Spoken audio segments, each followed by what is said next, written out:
It's the Practical Medicine Podcast, and we are Balko. And Dr. Stephanie Lipnicki. And it's our goal to bring awareness to the public at large about the many different ways to maintain health and heal your body, mind, and spirit, from acupuncture to Zen living and everything in between. Today is episode 19, and we want to welcome our colleague Daniel Bernstein, licensed acupuncturist and certified hypnotist, and author of Rewired for Sleep, and is working on his next book. So I wanted to start with a quote from Daniel's book, and it's talking about the tools that a physician has. So the quote is, "But when it comes to treating the illnesses with which most people struggle, insomnia, pain, anxiety, digestive issues, and stress, they've been left to wield a single tool, the prescription pad." So that's one of the reasons why we started this podcast, to teach people that there are other ways aside from the prescription pad to maintain your health and wellness. So I'd like to invite Daniel, welcome to the show, and ask you to share a little bit about yourself and your practice in New York City. Hi, everybody. Hi, Dr. Rob, Dr. Stephanie. Thank you for having me on. I'm a big fan of your podcast. I think you're doing a wonderful service to everybody who listens, because you are, in fact, disseminating information that, we call alternative medicine, but some of us in the practice figure that, allopathic medicine is truly the alternative, and we've been around for 3,000 years. So, little about me. I've been in practice since 1995. I did a 4-year training in Chinese medicine and acupuncture and in herbology. And I soon opened my own practice, Blue Phoenix Wellness. And over the years, as we start adding modalities to what we do, just because we are forever learning. And so I became a medical hypnotherapist. And since COVID, that second practice has evolved so that I actually, I now have kind of an international practice. And so I've been treating patients in Australia, in Turkey, in Greece, and Germany, and Argentina. And it's sort of been pretty fascinating to me how people can't sleep no matter where they are. And it has been joyful despite the sadness of COVID. And so I'm still in that process of learning, of understanding what it means to really dig below the surface, to be able to help people to find the alternative to sleep medication, because as we preach to the choir, it's the devil. It doesn't help people. It knocks people out. After 21 days, it's addictive. It often stops working. It has massive side effects. And that's just for starters. So I do find that the work is forever transforming on itself as we learn more about sleep. It allows me to dig deeper into the work that I do. Very cool. And can you give us a general overview of that work that you're doing with people, and how that sets us apart, or you especially apart, from that Western model of prescriptions? Sure. So what I treat is essentially what Chinese medicine has been talking about for 3,000 years, which is difficulty staying asleep, difficulty getting to sleep, difficulty staying asleep, and then not feeling rested the next day. Those are three. Western medicine has about 12 definitions. In Chinese medicine, if we really look at it, we've got about 60 syndromes that we treat all around sleep. In Chinese medicine, we get real specific, so that it's sometimes, this person's having heart palpitations and they wake up in the middle of the night and they feel cold. Another person might say, I wake up and I'm throwing the blankets off, and I feel dizzy or anxious. A third person might say, I can't get to sleep and I'm revved up. So with Chinese medicine, what we're able to do is to really pick apart the symptoms of why people can't sleep. And as we do that, we're able to start treating those symptoms. And so that sleep is really the final product. If you treat the symptoms along the way, then actually the person's able to sleep, because the body is really this mechanism that it's not about, I mean, sometimes it's about sleep, but more often it's about the symptoms that interfere with a person sleeping. Initially, I had created a all too cute equation, which was iPads. And the iPad stood for insomnia equals pain, anxiety, digestive issues, drug involvement, stress, and then the final piece, which is self-realization issues. I kind of threw that away because it was a little too cute. But the bottom line is those are the reasons why people don't sleep, along with real issue. You know, sometimes a person is like, what's going on with my family? What's going on with finances? What's going on with my health? I should have told the boss off. I should have not sent that email. I didn't turn off all my electronics until 12 minutes before I got in bed. So, you know, there are fictitious in terms of the way we make up our mind to, like, okay, the brain is not ready to let go yet. Right. So I use acupuncture, I use herbology, I use amino acids like L5-HTP,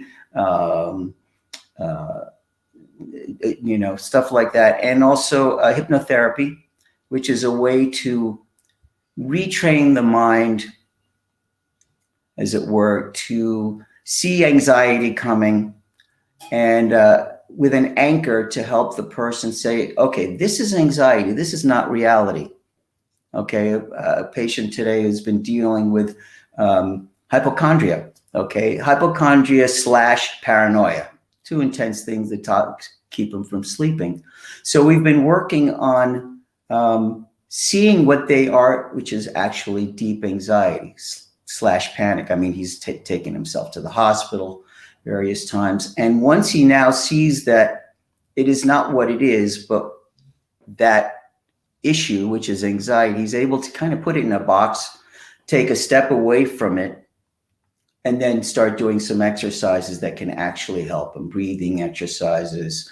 There's a bunch of exercises in the book that I talk about. And there are others, just mindfulness of where we are at. So as an overview, that's kind of the way I work, which is to kind of get people, you know, and the acupuncture is brilliant because it really is, I mean, rewired for sleep. I really believe it. We are rewiring the central nervous system with acupuncture, right? Definitely. And I like that the book walks you through 28 days to getting there. And there's this, you read about it in a lot of different places, that it takes 28 days to sort of reset the brain or retrain yourself and acclimate new habits into what you're doing.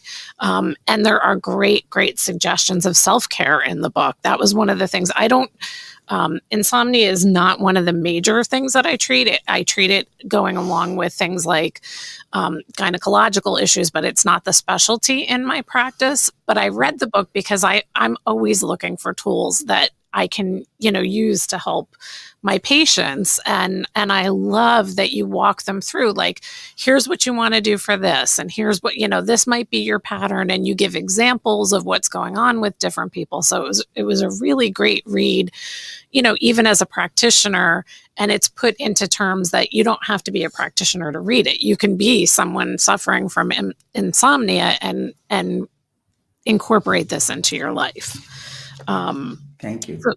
So do you see specific patterns that seem to happen concurrently, or is it just that the anxiety, the pain, the digestion are the more common concurrent patterns with it? Well, I mean, very often you will see one of those is called tired and wired. Okay. And I'm sure you all see, even you don't have to specialize in insomnia, when people come in and they're just feeling beat up.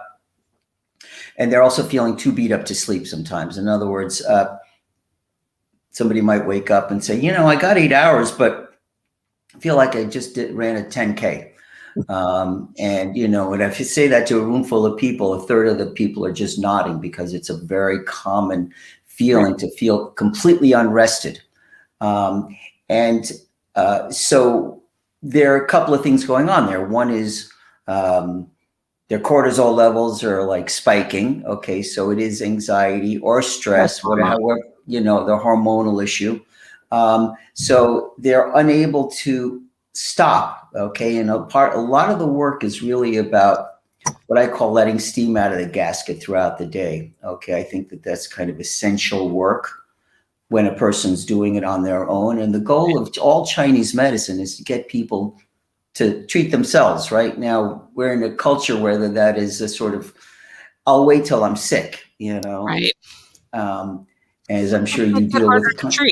It's much harder to treat, because we're in a disease-based health system. It is not a health-based system. So in China, they'll have people, okay, here's what you got to do. Okay, you got to meditate, you got to eat better, you got to exercise, you got to take a walk, you got to stop sitting down, and come back to me when you're doing that, because they're the doctors get paid to keep a person healthy. Right. So in this situation, you've got adrenal fatigue and you've got an overload of cortisol. So the sympathetic nervous system does not know when to stop. Okay, this is fight or flight for people who are listening. I'm sure that they've heard of that fight or flight. So it's almost a perpetual state of like your body doesn't know that it doesn't need to be in that, fight or flight mode. And it just stays in it, even though it doesn't need to. Truly. Well, we've got all these stressors, in daily life, perhaps in some ways more than we've ever had.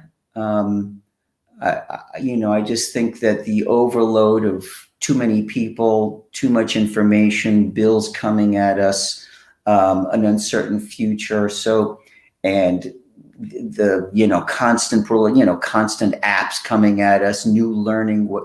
And so it's all, we take it in and we think we're okay with it. But meanwhile, it's kind of just layers and layers and layers of meeting stressors that we're fine with until all of a sudden something starts breaking down, right? And all of a sudden that's when they come in and they don't know what it is, but for some reason, in my case, often they can't sleep or they're just feeling beat up. And it is the adrenaline. The adrenals are these two little glands that sit atop of the kidneys, right? So they spew out some 50 chemicals, probably hundreds more that we don't know about. One of them is adrenaline, which is what gets us up in the morning. It gets what's called our sympathetic nervous system going. Sympathetic nervous system's not very sympathetic, but it gets it going. We're going to conquer the world. We're going to go and, kill that mastodon, because this has been going on forever, right? And we go after the mastodon. All of a sudden it turns on us and we got to run away. And all of a sudden we're not so excited and the cortisol levels have kicked up. Right. In a perfect world, at night comes, the sympathetic nervous system drops down and the parasympathetic nervous, it's kind of like a seesaw. The parasympathetic nervous system, which is where we relax, we're able to digest food. We slowly, as nighttime falls, we kind of crawl into our little lair and we sleep soundly until the sun comes up. That's the way it has been throughout time. Ever since the Industrial Revolution, that stopped being the case. Okay, all of a sudden we had to be at work at 7 a.m. Didn't matter when the sun went down or when the sun came up. Suddenly, if we weren't sleeping 8 hours through the night, something was wrong. Right. And so what that kicked up, that meant that if you woke up at 3 a.m, all of a sudden you had, your cortisol levels were crazy. Oh my God, I can't sleep. I'll never sleep again. And so what I always tell people is, if you're one of those people who wakes up at 2 a.m, 3 a.m, there may be something going on. There may be some anxiety, but also understand that in the old days, before the Industrial Revolution, there was something called first sleep and second sleep. So people would wake up at 1:30, they might get up and feed the chickens, they might read a little bit, they might meditate, might have sex, might talk with their partner, and eventually they would just go back into second sleep. And so it was a natural process. Ever since the Industrial Revolution, we've had this feeling of I'm supposed to sleep hours. And so I always tell people, give yourself a break. Don't give yourself that extra agita, that extra cortisol. If you do wake up in the middle of the night, just say to yourself, it's okay if I don't sleep. I'm just going to rest. Right. And give yourself that freedom to simply remain still, and sleep will probably, it won't feel like you've just had 2 cups of espresso when you're trying to sleep. It makes a big difference. I wonder how much of that is when someone is fighting it, how much that makes it worse. It makes it a lot worse. Harder. Whereas, like you said, if you just, okay, I'm just going to close my eyes and I don't want to say count sheep, but anything that works. Right. But like counting for me, like when I'm walking, I count as a calming thing for myself. Absolutely. And it's sort of meditative for me. So like, the idea of counting in the middle of the night to me is soothing. Like eventually you just kind of drift off. The mind works in funny ways that, you would think counting, you'd think solving a problem. For some people, I'm not that way. For me, if I start working on a problem, my brain starts cranking up. Right. However, for some other people, my wife has 0 problems sleeping. I mean, she can sleep through a hurricane. And I asked her just recently, how do you do it? And she designs clothing for a living. And she said, well, I just start working on a pattern in my head, and it's like, oh, it's the Queen's Gambit. It's it is that mindset. I was like, God bless, I can't do it, but it's the same thing. Numbers. Yeah, I generally sleep through, I'm pretty much a sound sleeper. I definitely need 8 hours of sleep, but I'm not one to get up during the night, really. I don't know if that'll change as I move towards those menopausal years, but for now. It need not. Yeah. I believe unless there's a situation, there's a chronic insomnia and there's situational or acute insomnia. Chronic insomnia is typically people who have had that problem for a long time, right? Often for their whole lives. Perhaps an underlying anxiety kind of situation. They're situational where it's all of a sudden, it may be the onset of, menopause. It might be a divorce. It might be a loss. It might, in which case they'll all of a sudden have that, friendly little freak out where they just can't sleep for a while. And that typically goes away on its own. So I wonder, Dan, if we could talk for a minute about why sleep is so important in our lives. Sure. Especially as it relates to overall healing in the body. Right. Well, that's a great question. I think part of it is it has to do with the stages of sleep. And again, not to beat up on doctors, doctors are doing the best they can, but when they give sleep aids, as they're called, the problem with them, and I asked a bunch of doctors this question and none of them could really answer it. And I did the research. Sleep aids don't take you to see, we have 4 stages of sleep. And the crucial ones are the 3rd and the 4th stages where we go into the healing stages. Sleep aids don't let you go into that 3rd and 4th stage. So you're basically knocked out without having the recuperative aspects of it. There you go. And that really is awful. So in those 3rd and 4th stages is where the body heals itself, where memory is enhanced, where we process the problems of the day. And I've come to believe, most importantly, it impacts on the immune system. Okay. And this is something that for now, we're in the time of COVID, this is so crucial to existence. There's Dr. Matthew Walker wrote a book called Why We Sleep. And in it, he talks about the body's natural killer cells. And what they are is they're the first lines of defense in the body against microbes, against cancer cells, against other potential pathogens.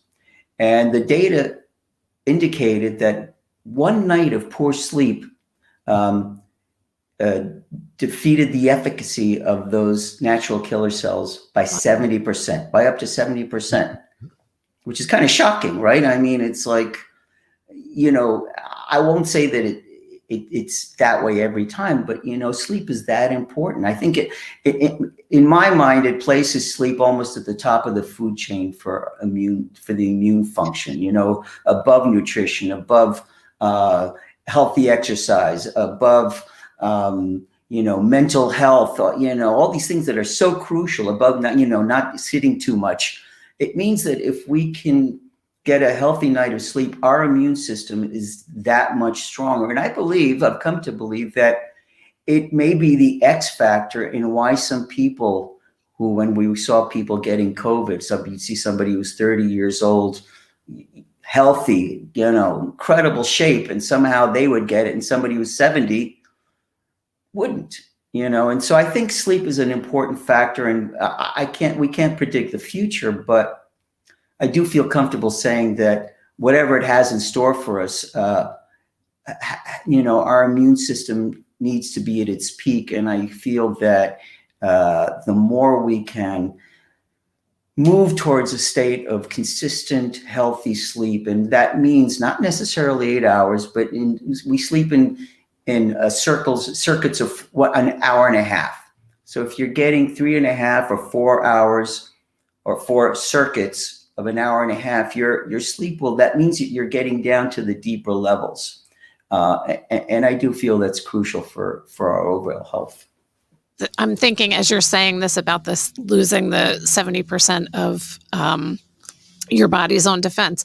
We always talk about the skin being this major line of defense, and clearly sleep is also a major line of defense then. Truly. Of wellness. That's right. Not just healthy skin. Right. It's true. Right. We are one large topography. So it is all so interconnected that, and that's a fascinating point, because it's like, well, what is, clearly there's a connection of, they talk about, well, make sure that all the lights are, blocked off, in sleep hygiene, it's called. Right. Close all the lighting because the lights penetrate through your skin. And that is impactful on our ability to sleep. So in that way, Wei Qi is what it is. It's actually a real thing. What are some of the natural ways that people can work towards sleeping better that you might be able to share with our listeners? Sure. I do think that, first of all, in a perfect world, I know we all laugh at that one, right? It's sort of like, well, we do mindful meditation, we eat well, we exercise, hopefully not too late in the day, by the way. The best time to exercise is either in the morning or in the early afternoon, because as it goes later into the day, the skin, the body, exercise overheats the body. And the best temperature, certainly if you're going to sleep, the best temperature is under 70 degrees. So we want the body to be not overheated. So when we exercise, we want to do it earlier in the day. And so these are the perfect world scenarios. We can throw those all out, okay? Because none... It's not going to happen. Right, exactly. So I start really simply. For the things that we can do for ourselves is we can start being mindful about our breath. Okay, I and every other healer I know knows that breath is essential. And so learning how to breathe from our belly, something we never learned. We all grew up with like the macho gym teacher going, you gotta breathe from the chest, suck in the breath, right? So I'm sure you probably covered it. So breathing from the belly, that's one place we start. One of the simplest exercises that I have in Rewired is it's called the 5, 5, and 5. And it's a way to kind of compact different ways, different methods into just 15 minutes of our time. So it's a way that once we're about to go to bed, typically it's okay, I'm ready to go to bed, wash my teeth, blah, blah, blah, brush my teeth, and we turn off the light. It's like, okay, let's get to sleep now. This is a way to kind of forestall it by 15 minutes. And as I said, it's called the 5, 5, and 5. And there's no particular order, but one way I tell people is take the first 5 minutes, just get a pad and paper and write down all the stuff you got to do tomorrow. Write down the things perhaps that you didn't do today. Do it in a sort of a kind of a detached manner. Don't turn it into, a huge manifesto. 5 minutes and you're done. Write it down, and then just fold that piece of paper. You can say out loud or to yourself, these are tomorrow's problems. And then just put that aside. And it's a way to get it out of your head and out into the real world and letting it go. The second 5 minutes can be simply imagining a wonderful time that you had someplace. And for many people, it's the beach. Okay, so we'll use that as an example. And I invite people with neuro-linguistic programming, we think of, it's called VAC, visual auditory kinesthetic. Okay, so what that refers to is look at that, let's call it the beach, just check out the beach, look at the waves. Maybe you see a sailboat bobbing up and down in the distance. You see, gulls above you. You'll see the beautiful, gentle surf. A is auditory. You can hear the gulls cawing. You can hear the wonderful surf. You can hear the wind, breeze just, blowing against your skin. And then K is kinesthetic, and that stands for feeling, the sensations, feeling the sand underneath your toes, the wind. And so bring yourself into that wonderful scenario for 5 minutes and just kind of breathe while you're still breathing, taking long, deep breaths, and allow yourself to incorporate that. And then finally is the breath. So I probably did it backwards. First, you want to get the breath going. So to spend 5 minutes breathing into your belly, just without judgment. If you forget or your mind spaces out, that's kind of the point of it. It's like just kind of doing something nice and boring, like breathing. And then if you're still there, you kind of go on and just kind of create that wonderful scenario. And that's in a sense, really very much the core of trance work. Okay. Right. It's sort of just saying, I'm going to take myself out of this reality, and I'm going to place myself someplace nice. I'm going to just do some breathing. And if I'm still awake, that's okay, because I've done part of the work of letting some of the steam out of the gasket of the day's problems, not having to think of, I've put the problems aside. I have, done some breath work. And it's simple, it's simplistic, and yet nice and effective. And I just want to say on the note of, I love the beach as a visual, but if for some reason you were someone who doesn't like the beach or water, or you can make that scenario someplace else. It could be in nature, in the woods, in a meadow somewhere, you just have to find that comfort zone of where that place is for you. I love the beach, so visuals around the beach. Right. It can be your home. It can be your home. It can be your den, your little room. It can be your, a backyard. It's any place where you have found in your life that you felt comfortable, safe, where you were able to just hang out, just maybe if it's a back porch somewhere and listening to cicadas at night, whatever works. It's just all, it's your.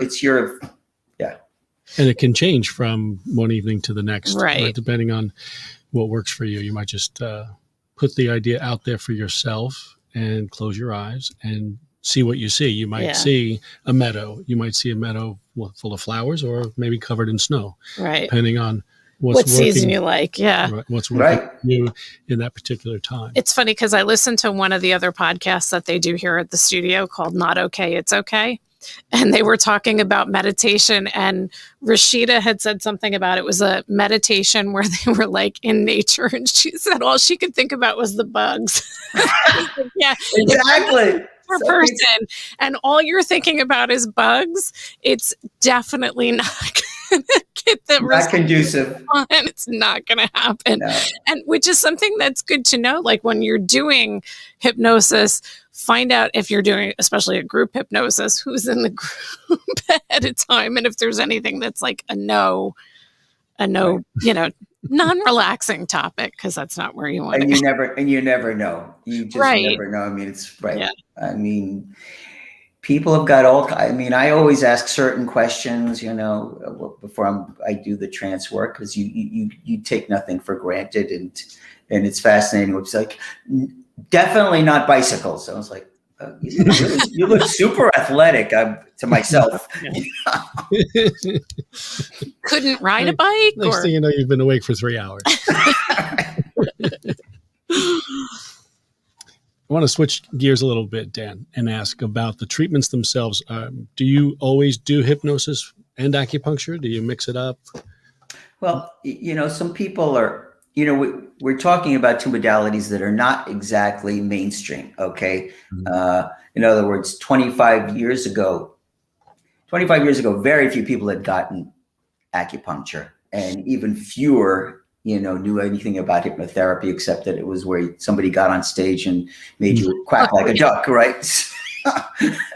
So it was not exactly, I can heal you with these modalities, Now we're at a point where acupuncture is accepted by a portion of the populace. It still fascinates me that only 3% of people in this country have had acupuncture, and we're supposed to be the enlightened. Huh? It is absolutely, except it's needles, which it isn't. It's tiny pins. Yeah.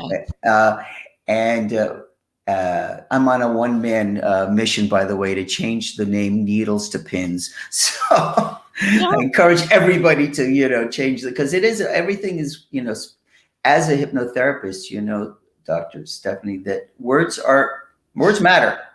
Yeah. And you do, Dr. Rob, too. So anyway, so some of the work, if somebody's available for both, I will do both. Part of the intake depends, it leads me in a particular direction. If I think the person is available for both hypnotherapy and acupuncture, I think it's typically valuable. But if they've never done either one, I will start usually with whichever one they seem more amenable to, because the last thing I want is somebody, it's never happened, but the last thing I want is somebody who all of a sudden is like, oh my God, I'm pinned down and I can't move. But in a standard where somebody's been doing it, I will do a mini intake every time. I'll ask them how was the last session, any shifts that you have felt. Is there something you'd like to focus on? And I go with whatever they dictate. If they want to do both, great. If they want to do one, I'm fine with that. Sometimes, some people do come in and do not want pins, as I said, right. In which case I will say, fine, we can actually do magnets, in which case I'll do some 8 extraordinary vessels on them using magnets and play that way. And that is sort of an entry level to going deeper into the channels. And I'd like to do, like hypnotherapy, I do typically in sets of 3 or 4, because I let people know there is no magic. And as you both know, people will come in with problems for, 15 years, and they will, I don't blame them, but they expect to be cured within one session, because, it's like we're somewhere between, the voodoo doctor and the leech specialist. Right. So, it's sort of like part of our work is to inform people that everything is process, that change can happen instantaneously and does, but to not lean on that expectation, because we are in essence doing pretty deep work. Retraining the body and the brain, right. And treating body, brain, and spirit. That's all, so yeah, part of our work. Easy. So are there any parameters that you give around food and specific exercises that you recommend for your patients or our listeners, things that maybe you feel like should be avoided, like foods not to have? Sure. Well, we know that simple carbohydrates, pizza, pasta, bread, all the whites, they're really heavy on sugar. So anything that entails sugar caffeine obviously doesn't have sugar, but caffeine's the number one. We want to kind of cut that back to nothing past noon, okay? And if you can cut it out at all, I'm not against caffeine, but if somebody's having problems sleeping, we got to look at that as a main offender. Which also includes soda. I think people forget that, if you're drinking caffeinated soda and you're drinking multiple ounces of soda throughout the day, it's going to have the same impact, I think, as coffee. Plus it's caffeine and it's sugar. Correct. You're kind of, It's a big one too. It's a big one. I mean, sometimes, you hear about people who are insistent on having 2 6-packs of Diet Coke and throughout the day, but it's diet. It's good for me. And doesn't have any sugar in it. Yeah, let's focus on the die part, okay? D-I-E, does that ring a bell? I like that. I like that a lot. So, we all come from the same culture, we make fun of it, and it's not made to make fun of anyone who's listening, because we all, we understand these things because we started in a place of knowing nothing and slowly came to understand that, healing is a process of de-brainwashing. Right. And I sometimes will tell people, and I'm loath to say it now, but my feeling is that I also know nothing. Okay. I just happen to know a little bit less nothing about the specialty that I have, which is insomnia and sleep, than most other people. So, I happen to fail less at my specialty than 99% of the people. And that kind of makes me an expert, right, in a weird way. So and I always tell people. And if you're helping that many people, that's pretty darn good. Right. Well, I'm not saying I help 99%, but I mean, I know that I fail less than most other people who do the work, because, we are forced to listen to our patients. We can't say, here's a prescription, do what, take this and, I'll tell you when to stop. We actually have to and think it through, because we're separating patterns out. Like 20 people are going to come in with insomnia. 20 people aren't going to get the same points. Truly. Some of them may overlap, but there's going to be variations, because you're still looking at each of those 20 people and there are circumstances around it. So it's not just, again, we've talked about this, it's not cookie cutter. Like medicine is not cookie cutter. We're unable to, the people, let's put it this way. I mean, there's some interesting studies out of China, okay? And in China, they are able to do cookie cutter. They will do points we know, Anyan, Yin Tang, spleen 6, liver 3, heart 7.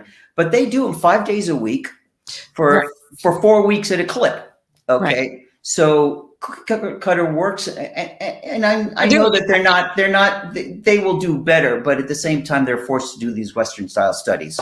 And in these Western style studies, they cannot vary their points. So it will work. However, we are forced, we don't have the luxury of seeing someone 5 times a week. 5 times a week for 4 weeks at a clip. Yeah. They do. We have that luxury. The patient doesn't, because it's not paid for. Right. So yes, we are forced to be really dig below the surface, to use pulses, to palpate, to ask questions, to use intuition sometimes. Okay, I think all of us are able to kind of go, well, I've done this 3,000 times, so my intuition tells me that I'm going to add this point, and give this, and then we use our syndrome differentiation to prescribe herbs, which are also very powerful for sleep. Right. Dan, do you find a difference in the populations of men and women with insomnia? Well, my patients are primarily women in terms of insomnia, and the data does indicate that women do have a harder time getting to sleep, staying asleep, and feeling rested the next day. And I had to think about that. And it kind of makes sense given our culture. Women have an inordinate amount of pressure put on them just to kind of break the glass ceiling, whatever is going on, men get it easier. Men have it easier. And as they go through life, but women are paid less. That means they have to work harder to maintain a certain quality of life. When they're pregnant, they have to deal with sleep and more difficulty. They also have, later in life issues. So going through life, I believe that is the reason why women, they're more complex creatures, as we all know. So physically and emotionally, and put a beer in a guy's hand and he'll pass out. I'm being very, very gross generalizations here. Forgive me, guys, but we kind of let stuff roll off. And I think also, just speaking in terms of my clientele, women are more open to healing. Women are more open to alternative methods. And I will say that for them because I think they may be more aware of the limitations of allopathic medicine. I think that they've been probably often treated as second-rate citizens, right? And so it's sort of like told that we're hypochondriacs a lot with different things that go on and that sort of thing. I'm sure you could tell me quite a bit about so yeah. It's a big problem, the sex. It's not even sexism. I know I had some issues that GI issues years ago that I kind of went and did some self-healing. And then I went to the GI guy who I'd been seeing. And I said, by the way, here's the formula that I used to heal myself. And he was like, if you think it helped you, fine, and he didn't even bother looking. This was like something that theoretically was non-healing, that was, so we've all been privy to that sort of attitude, I'd call it. Right. Do you feel that it's, that the insomnia is the same here in the US as it is maybe in other countries? Or are we worse? Are we better? Where do we kind of lie with that? Well, I don't have a lot of data around that, but I have seen that whereas in the United States, it's about 40%, 20% chronic and 20% acute. So that at any time, 20% of the populace is really struggling with sleep.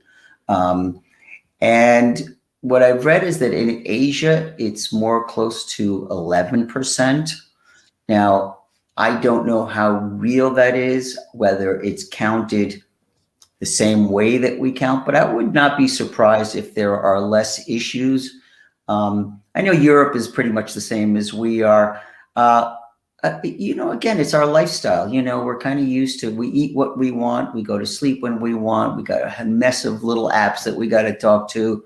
And I would say that, in Asia, my sense is that they are more connected with their bodies than we are. I'd say that we've become highly disconnected from our bodies in this culture.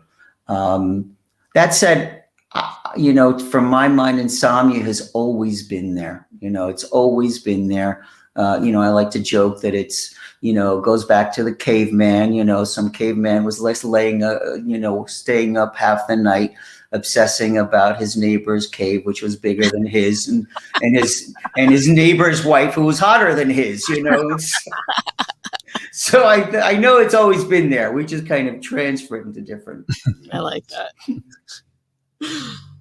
Dan, can you talk quickly about melatonin and cortisol and the balance between those two? Sure. So, melatonin is I think it's a neurotransmitter that's mainly made in the pineal gland. And I think it's also made partially in the enteric system in the stomach. But typically the pineal gland is with us. And it's involved in distinguishing day from night. And often as we age, the pineal gland tends to shrink somewhat, thereby diminishing the ability of melatonin to be secreted, or the amount of melatonin to be secreted by the pineal gland. Therefore, very often you'll hear about people who are older having a hard time. They're not even having a hard time. They just sleep less. And I do assume that that has a lot to do with it. So melatonin is now given as a supplement. And I think it can be pretty effective. I'd say, let's put it this way. There are three camps. Some people who love it and sleep, take their melatonin nightly. Others for whom they hate it because it makes them have incredible intense dreaming, and they don't like that. I happen to love the intense dreams from it. And then a third from whom it does nothing. Maybe more like 40% for whom it does nothing. And so, I always like to do what's easiest. Okay. And if melatonin can help somebody, I'm happy to recommend it. I always tell people start with a lower dose.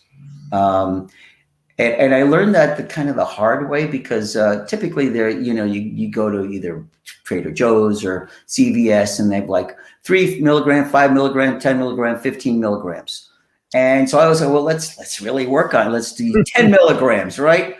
And it's often too much. However, I have had one patient who had the midnight shift at CBS. He's an editor for CBS TV. And so he was having circadian rhythm problems and having horrible time sleeping. And finally, I just said, why don't you cut back? Try 500 micrograms of melatonin. And he did. And he called me excitedly about 3 days later. He said, I can't even tell you how well I'm sleeping. So sometimes it's the thing you least expect. And as far as cortisol, we touched on it before, which is basically it's the so-called stress hormone. It happens when we are stressed constantly, and it just builds and builds. And so essentially, it drains the adrenals. And there is a pretty good, it's kind of half Western, half Eastern. It's got ashwagandha in it, and it's called Cortisol Manager. And it happens to be a pretty good, I'd call it a supplement. It's not quite a sleep aid, but it's a calming, it has a calming effect. And I recommend that or prescribe it for my patients sometimes, because I think sometimes I think it might have some L-theanine in it as well, which is also I think it's a precursor to melatonin. So yeah, we have ways of working with this stuff. I had read a book where they talked about that the balance of the two, particularly in women who have higher amounts of belly fat, if the two are out of whack and not working synchronously, that it can create issues. And that part of that comes from having that good night's sleep. And that was one of the key components to losing that belly fat, was making sure that you had a good night's sleep. Absolutely. Yeah. There's a whole component to exercise, especially to lose belly fat, to lose weight, that is involved with healthy sleep. I think I talk about it in the book, maybe. But yes, there are certain chemicals in the body that are stimulated to make you less hungry and to lose weight. And poor sleep inversely makes you more crave food more often. Now, just to talk about some of the food that I think you asked me before about it, just to come back around. I mentioned carbs as being, something that's not great. There's something that if you wake up in the middle of the night, I tell patients, and you're hungry, to not go for the carbs, but to go for a little piece of protein, maybe a little piece of chicken, or maybe a small handful of nuts. It's protein that actually is helpful. It satiates the hunger, and that wakes you back up. It doesn't wake you back up, exactly. Right. So I just want to go to the comments so that we don't end out before. Let's see. Let's go to Hillary's. She said, I'm a fan of blue light blocking glasses. Do you believe they're effective to help improve sleep? Good question. I assume that they are. I don't have any proof of that, but I use them. I've heard, I've not read the statistics, but if I had to err, I'd err on the side of using them because the light, the light emanating from computers is nasty, and especially at night. Most people say, yeah, I'm going to lay off the electronics and the social media, but it takes a mighty strong person to really be able to, unless you're really not into that whole thing. Right. People will push it. I'm sorry. And as we were saying before, it takes that strong person, but it takes a period of time for that to be effective. One night or two is not going to make much of a difference. Right. The repetition of it. Gretchen says, I like the concept of second sleep. In the last year, I've accepted that I might wake up in the middle of the night. I allow myself to read for a bit until I get sleepy and then go back to sleep. Perfect. Yeah.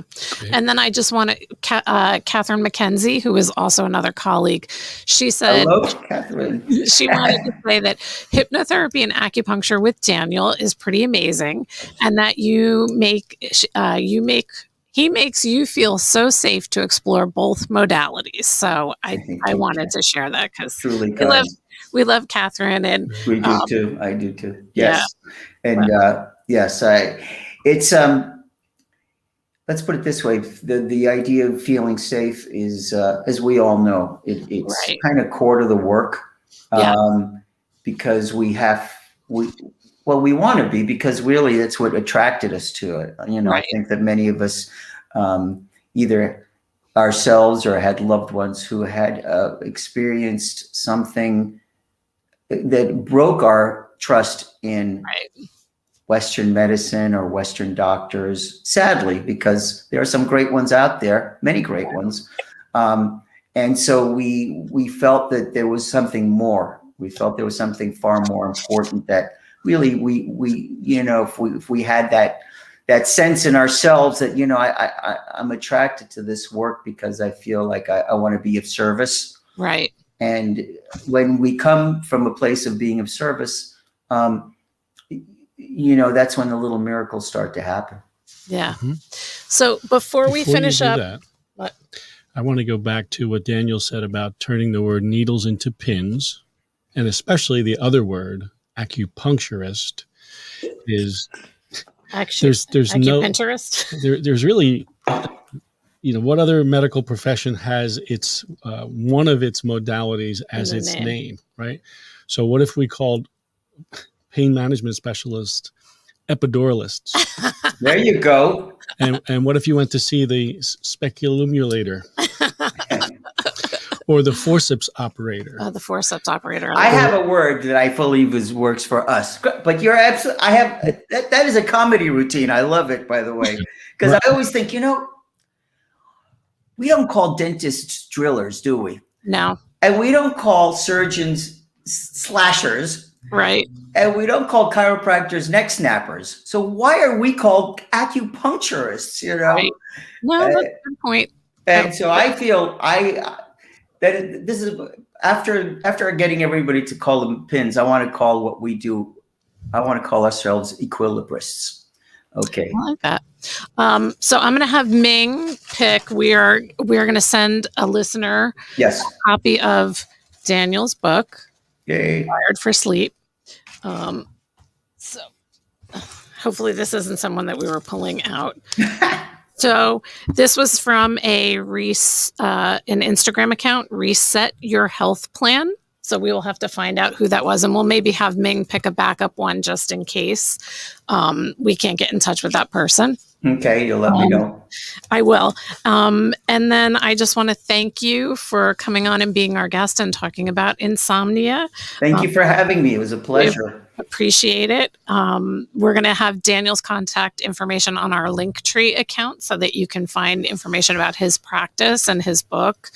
And episode 20 is going to be in 2 weeks on the 12th. We're just making sure that I don't have any vaccine reaction on the 5th because I'm getting my second dose on Easter Sunday. So thank you everybody for tuning in, and I'm sure we'll do another Q&A episode at some point. So if you have other questions that didn't get asked, you can always submit them to us and we'll accumulate those for our next Q&A episode. So thank you so much, everybody. Thanks, Ming, for putting together our podcast for us, and thank you again, Daniel. Thank you, Dan. Thank you both. Appreciate it. Have a great night. Have a great one. Be well. And thank you, listeners. Yes.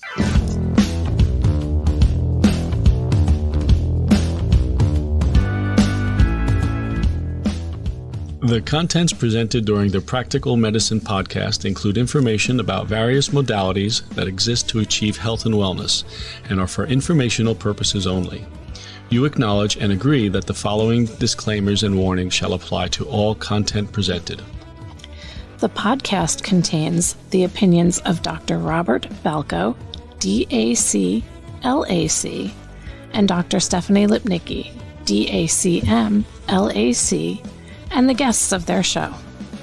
The content is not intended to be a substitute for professional medical advice, diagnosis, or treatment. Always seek the advice of your physician or other qualified health provider with any questions you have regarding any medical condition. The views expressed in the Practical Medicine podcast are our own and do not represent those of all licensed acupuncture professionals. Always seek the help of your own acupuncturist or medical provider to determine your best course of action. You may want to use the information presented as a supplement to better understand your diagnosis or treatment, but it should not be the sole thing that you use to make important medical decisions. Do not use the content of the podcast in lieu of medical advice. Never disregard professional medical advice or delay seeking care because of something you have heard on this podcast. Privacy is important to us. Thus, all people, places, and scenarios have been changed where applicable to protect privacy and maintain confidentiality.